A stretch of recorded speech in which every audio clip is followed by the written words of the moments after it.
ইরানের আকাশে এখন অনিশ্চয়তার ভারী মেঘ।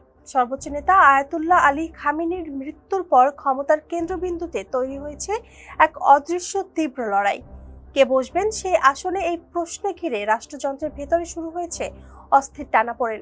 সংবিধান বলছে নতুন সর্বোচ্চ নেতা নির্বাচনের দায়িত্ব অ্যাসেম্বলি অফ এক্সপার্টসের, কিন্তু চলমান হামলা ও নিরাপত্তার সংকটের অজুহাতে তাদের বৈঠকে ডাকা যাচ্ছে না বলে দাবি উঠেছে।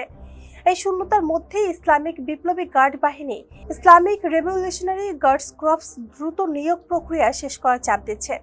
প্রশ্ন উঠছে, আইন ও প্রথা পাশ কাটিয়ে কি নতুন অধ্যায় শুরু হতে যাচ্ছে?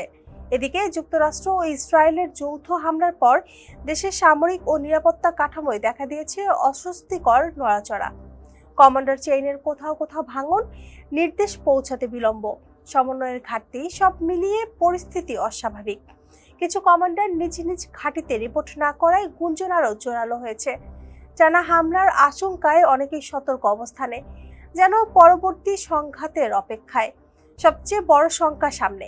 রোববার দিনের আলো ফোটার সঙ্গে সঙ্গে যদি দেশ জুড়ে নতুন করে বিক্ষোভ ছড়িয়ে পড়ে, তবে নেতৃত্বের শূন্যতা, সামরিক অস্থিরতা আর জন অসন্তোষ একসঙ্গে বিস্ফোরিত হতে পারে। সেই চাপ সামলানো কি সহজ হবে? ইসলামিক প্রজাতন্ত্র এখন 3 দিক থেকে চাপে। ক্ষমতার শীর্ষে অনিশ্চয়তা, ভেতরের নিরাপত্তার অস্থিরতা, বাইরে ক্ষুব্ধ জনতার সম্ভাব্য বিস্ফোরণ।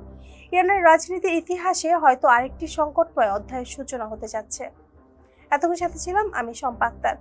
ফেস দ্য পিপলের সাথে থাকার জন্য ধন্যবাদ।